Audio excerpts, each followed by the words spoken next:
ایک دن رہا، 2 دن رہا، مہینہ گزر گیا، نہ تو ہوا میں اڑتے دیکھا، نہ پانی پر چلتے، نہ آگ میں بیٹھے، کہیں نہیں دیکھا۔ مہینہ پورے ہونے کے بعد اپنا بستر سمیٹا اور واپسی کا ارادہ کیا۔ حضور سیدنا جنید بغدادی رضی اللہ تعالیٰ عنہ نے فرمایا بیٹا ادھر آ، قریب آیا، کہا ایک مہینہ ہوا یہاں آیا بیٹھا، بات بھی نہیں کی، واپس جا رہا، وجہ کیا ہے، مقصد کیا تھا آنے کا؟ وہ کہتا حضور مقصد تھا مرید بننا۔ بیٹا مرید بننا ہے تو دنیا آ رہی ہے، بن رہی ہے، آج ہم مرید بن جاتا۔ مرید بننا تو تھا لیکن آپ کی کوئی کرامت دیکھنی تھی، جب تک کرامت نہ دیکھوں تب تک مرید نہیں بنوں، اور ایک مہینہ رہا کوئی کرامت نہیں دیکھی تو اب واپس جا رہا ہوں۔ حضور سیدنا جنید بغدادی رضی اللہ تعالیٰ عنہ ارشاد فرماتے ہیں بیٹا بتا تو کرامت کہتا کسے ہے؟ کیا تیرے نزدیک ہوا میں اڑنا کرامت، آگ میں بیٹھنا کرامت، پانی پہ چلنا کرامت ہے؟ اگر یہی کرامتیں ہیں تو دنیا کے اندر ایسے استدراج کرنے والے ہزاروں پاکھنڈی بیٹھے ہیں پرچے بنا بنا کر کے۔ عقیدہ تو تھوڑا بہت آج کل مسلمانوں کا بھی بھائی صاحب خراب ہو رہا ہے، لفظ سے سمجھ گئے ہوں گے۔ عقیدہ مضبوط، مومن ہے مومن۔ جنید بغدادی فرماتے بیٹے ہوا میں اڑنے کو کرامت کہے گا یا یہ ولایت کی نشانی ہے؟ آگ میں چلنا یہ ولایت کی نشانی ہے، پانی پہ پھرنا یہ ولایت کی نشانی ہے۔ اگر یہی نشانیاں ہیں تو پھر ہم اجمیر چلے جائیں نا، خواجہ خواجہ خواجہ معین الدین چشتی جب اجمیر آئے تو اجے پال ہواؤں میں بھی اڑ رہا، آگ کے گولے بھی پھینک رہا ہے، بڑے بڑے پہاڑ بھی اڑا رہا ہے، لیکن معین الدین صرف ایک دائرہ کھینچ کے تشریف فرما ہے۔ جنید بغدادی فرماتے بیٹے اسے کرامت کی نشانی نہیں کہیں گے، اسے ولایت کی نشانی نہیں کہیں گے۔ آپ فرماتے ولایت کی نشانی سب سے بڑی یہ ہے کہ جہاں تجھے کوئی بندہ مکمل طور پر مصطفیٰ کی شریعت کا پابند ملے، جس کی ایک بھی نماز قضا نہ ہو، جس کی تہجد قضا نہ ہو، وہ بندہ اللہ کا ولی ہے۔ اس لیے اپنے پیمانوں کو تھوڑا وسیع کریں، اپنے ترازوؤں کو قرآن کے دائرے میں لائیں، مصطفیٰ جان رحمت صلی اللہ تعالیٰ علیہ وسلم کی حدیثوں کی روشنی میں لائیں۔ مصطفیٰ سے پوچھیں کہ آقا آپ نے فرمایا 70,000 اولیاء قیامت کے دن بغیر حساب و کتاب کے جنت میں جائیں، اور ہر کوئی اپنے ساتھ 70,000 کو جنت کے اندر لے کر کے جائے گا۔ آقا وہ کون ہوں گے، ان کی نشانی کیا ہوگی؟ میرے آقا فرماتے ہیں ان کی سب سے بڑی نشانی یہ ہوگی کہ جب تم ان کا چہرہ دیکھو تمہیں خدا یاد آئے۔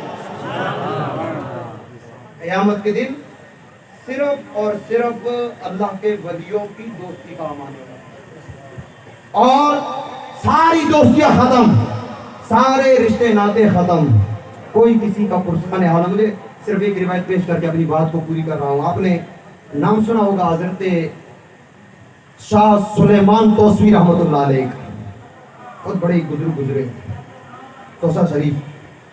تو ان کے بارے میں آتا ہے کہ ان کا ایک مرید تھا۔ مرید کا بزنس کیا تھا، پیسہ کیا تھا، دھندا کیا تھا؟ وہ مرید تھا حجام، جسے ہماری بھاشا میں زبان میں نائی بولتے ہیں، حجامت کرتا تھا۔ اس گھر میں 2-3 سال کا ایک بیٹا تھا، اچانک باہر کھیل رہا تھا، گم ہو گیا۔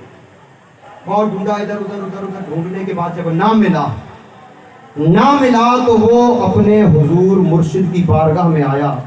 وہ حجام عرض کرتا ہے کہ حضور میرا ایک چھوٹا سا بیٹا تھا، 3 سال کا، باہر کھیل رہا تھا، کہیں گم ہو گیا، مجھے پتا نہیں کہاں ہے، دعا فرمائیں۔ اب دیکھیں لکھا گیا ہے کہ مرید کیا ہوتا ہے؟ مرید و لا یرید، مرید وہ ہوتا ہے جو اپنے ارادوں کو ختم کر دے، اپنے موافق ہے۔ صاحب قبلہ میرے لیے دعا نہیں کر رہے، میرا مرشد میری طرف نظر نہیں کر رہا، نہیں۔ مرید و لا یرید، مرید ہوتا ہی وہی ہے جو اپنے ارادے ہی سارے ختم کر ڈالے۔ اس نے کہا حضور میرا 3 سال کا بیٹا گم ہو گیا، یہ وہ، اس نے بات کی، لیکن شاہ سلیمان توسوی رحمت اللہ علیہ نے کوئی دھیان نہیں دیا، کوئی اٹینشن نہیں، کوئی توجہ نہیں، کوئی جواب نہیں، خاموش۔ کوئی حکمت ہوگی، پیر صاحب نے، مرشد کریم نے جواب نہیں دیا، صبر کیا۔ 1 دن گزرا، 2 دن گزرا، 3 دن گزرا، لگ بھگ سال ہونے کو آ گیا۔ گھر میں بیوی بڑی ناراض چل رہی ہے، ناراض چل رہی ہے، ناراض چل رہی ہے۔ برسی 18 سال گزر گئے بچے کو، ابھی تک کوئی عطا پتا نہیں، کوئی عطا پتا نہیں۔ برسی جب بھی آتی ہے، دیکھیں جو لوگ دنیا سے جاتے ہیں نا، ان کی برسیوں پر بھی مرحوم بڑے یاد آتے ہیں، تو جن کا پتہ ہی نہیں ہے کہ زندہ ہے کہ مردہ ہے، کسی کے گھر پہ غلامی کر رہا ہے یا کہیں ٹکڑے اٹھا کے کھا رہا ہے، حال کیا ہے، تو پھر ان ماں باپ کو بڑی تکلیف ہوتی ہے۔ ہر سال برسی آتی ہے، باپ کو بھی تھوڑا غم ہوتا ہے، بیوی کو بھی غم ہوتا ہے۔ 18 سال بعد بیٹے کی برسی آئی تو وہ حجام اپنے گھر میں بیٹھا ہے، بیٹے کی بات چلی، اپنے پیر کی بات چلی نا، تو بیوی بولی کہ پیر کا نام نہ لے، تیرے مرشد کو میں اس دن مانوں گی جس دن تیرا پیر میرے بچے کو ڈھونڈ کر کے دکھائے۔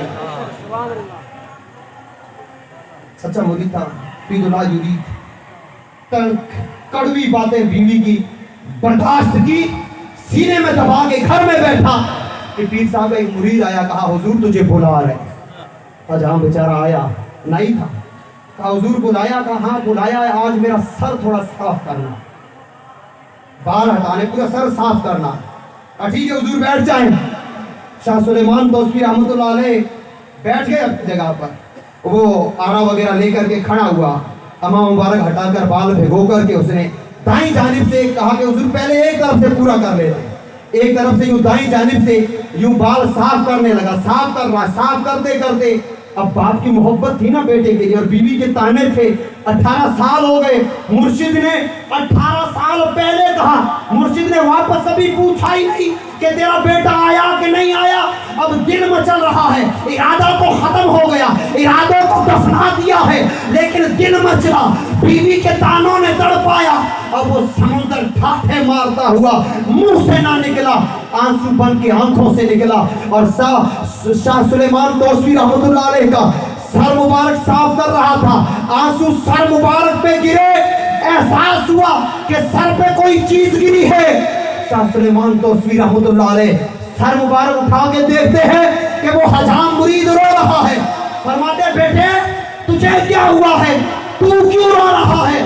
کہتا حضور بچے کی محبت نے تڑپا دیا ہے، 18 سال پہلے گم ہوا، آپ کو کہا تھا، آپ نے جواب نہ دیا، میں نے میرے ارادے ختم فرما دیے، سوچا کوئی حکمت ہوگی، اس لیے مرشد خاموش ہے، خاموش ہے، میں نے ارادوں کو ختم کر دیا۔ اللہ اکبر۔ شاہ سلیمان توسفی جلال میں آتے ہیں، دریائے رحمت جوش مارتا ہے، کہتا پگلے فکر کیوں کرتا ہے، سر صاف کر، گھر جا تیرا بیٹا کھانا جائے گا۔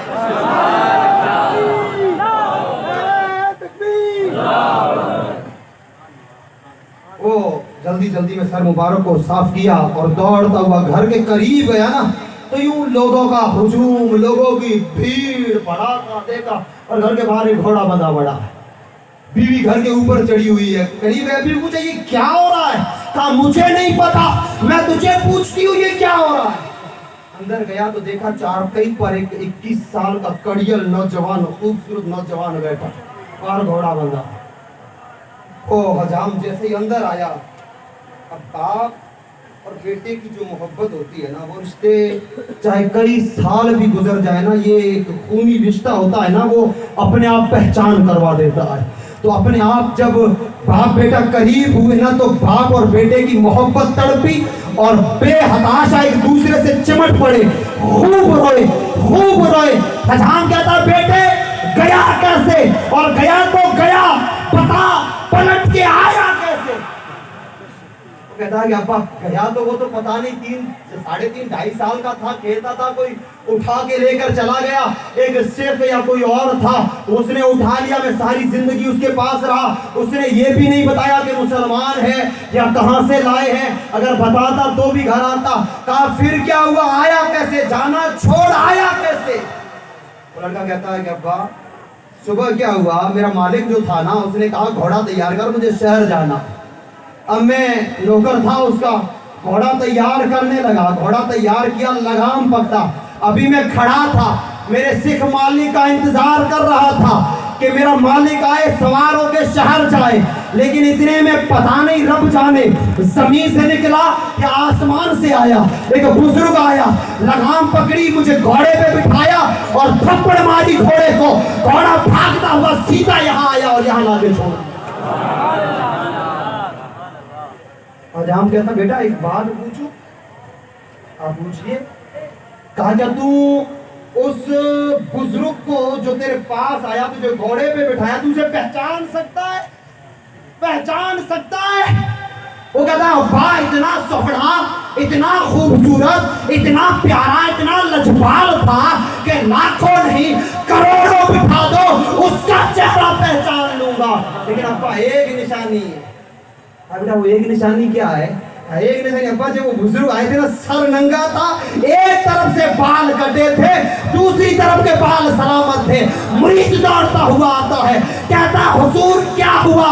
کہا تو نے کہا مرید لا یرید، تو نے ارادہ ختم کیا، میں نے میرا کام کر کے صرف ایک شاہ سلیمان توسوی رحمۃ اللہ علیہ ایک مشہور معروف روایت ہے، یہ صرف ایک نظارہ ہے کہ دنیا میں 18 سال کے بھٹکے ہوئوں کو باپ سے اس طرح ملائیں تو پھر رب کہتا ہے قرآن میں، جہاں گہری دوستیاں ختم ہو جائے، الا المتقین، متقین اپنے دوستوں کو نہیں چھوڑیں گے۔ اب پہچانیں گے کیسے؟ پہچانیں گے کیسے متقین؟ تو پھر میرے آقا فرماتے ہیں کہ جو پہلے حدیث میں نے بیان کی نا کہ متقین دوزخ میں دیکھیں اللہ جھڑے، اللہ فرمائے گا جاؤ نکالو، تو میرے آقا فرماتے ہیں کہ ان کے چہروں کو اللہ دوزخ کی آگ میں بھی سلامت رکھے گا۔ کیوں؟ اس لیے کہ اس چہرے کو مشابہت ہے مصطفیٰ جان رحمت صلی اللہ تعالیٰ علیہ وسلم۔